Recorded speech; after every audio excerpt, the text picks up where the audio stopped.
So, I know what you're all thinking. Is that really a one iron? Well, yeah, it is. This is part of the Titleist new utility iron range, and I can't wait to go and test these out. So let's go see what they're like.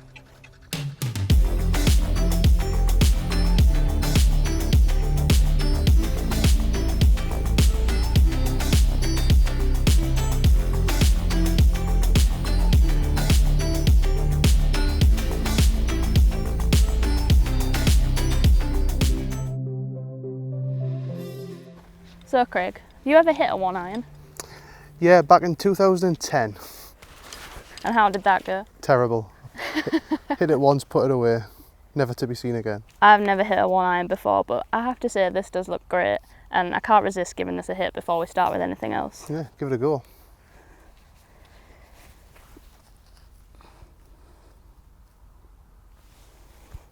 Intimidating? It actually looks quite forgiving at setup. It doesn't look as straight face as you would expect from a one iron. Hmm.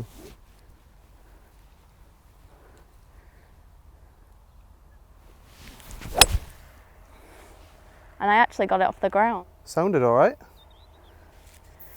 This has got 16 degrees of loft, but it's actually very forgiving. So you can see I actually got quite a high ball flight on that, even though it is a one iron. It finished just down the right side, but let's just look at the two irons and see how they perform instead. So we've got two options in this utility iron range. As you can see here, slightly different shapes and styles. Yep. So we've got the U500 here, Mhm. and then the U510 here. So the big difference between here is this is designed to be more your player's iron, where this one is designed more for people who don't like hybrids, but they want something that has the forgiveness of a hybrid. So that's the difference between the two styles. Right, so that's for me then, because I don't like a hybrid. What do you think you'd usually go for? I am a hybrid player, Yeah. but I do hit it quite high, so I often think that an iron would suit me better, but I don't necessarily think that I could strike one as good, consistent as my hybrid, so I'm probably looking at the U510, but we'll check a look and see how both perform, because I might be wrong. Hit them both, see what you get. So again, and this with the one iron, it actually looks really forgiving. Yeah. It doesn't look like there's like such a straight face. It feels like you have a bit of loft and you have a chance again in there.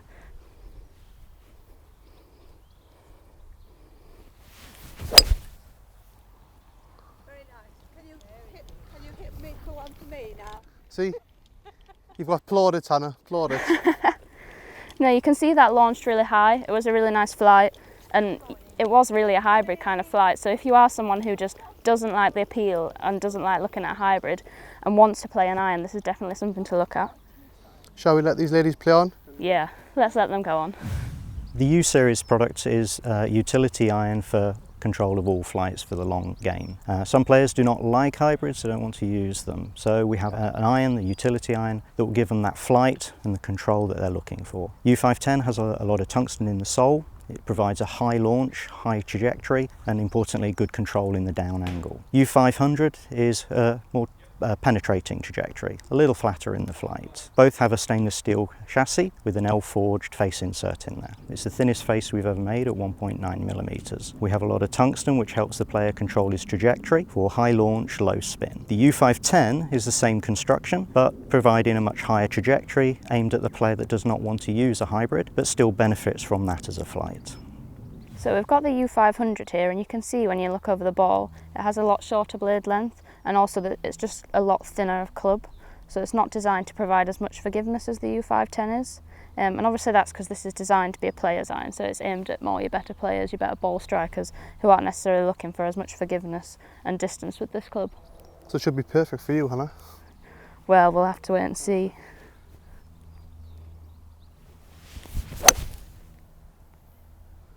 How'd that feel? So it's come off a bit lower than the previous one, which you would expect. You know, the U510 is designed to launch higher because it's designed to help people who don't hit it as high. So it's designed so people who have less loft in the hands can get the ball up in the air.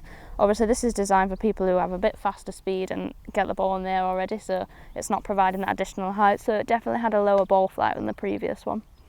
So although this club is probably more for you, you've obviously hit two off the tee there, but which one felt better initially? I think I I just striked the first shot a lot better, Strike so the better, yeah. that was a slightly nicer shot and it did go higher.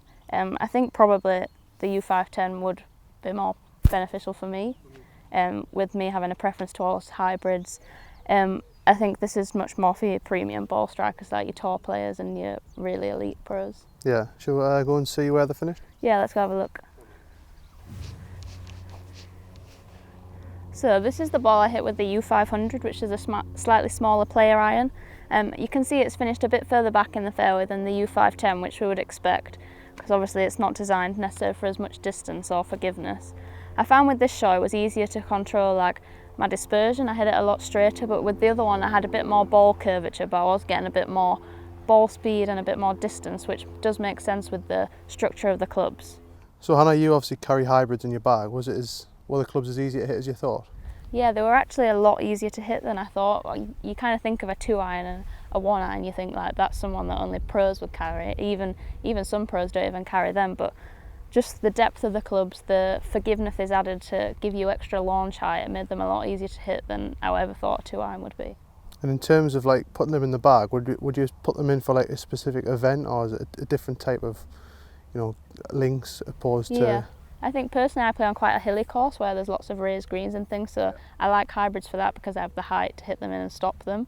With this, it's something that a lot of amateur events I play are on links. It's very windy, so it's probably something that you want to bring into that, especially with this one because I felt like I had a lot more control of the launch and the direction of the shot. So I've really enjoyed hitting these irons, which is really surprising because if you'd said to me before like you're going to hit a 2-iron and hit it well and enjoy it, I would have said like no chance. And I think that's a big thing for a lot of people. They never thought like a driving iron was for them. It's very much seen as something that's for the tour pros and for elite players. And I think Titleist did a really great job with providing these two different options for different people. So obviously we've got the traditional players one and then the one that's providing more forgiveness. And I just really would say to people who don't like hybrids and are considering a driving iron, have a look at this because it is so easy to hit and it launches so high. You know, when you think of a 2-iron, you think of people playing links golf and hitting it low and tour pros. This isn't about that at all. This is providing that option, but for people who don't have that quite same ball striking abilities and just want to get the ball up easier in the air and don't want to look at a hybrid.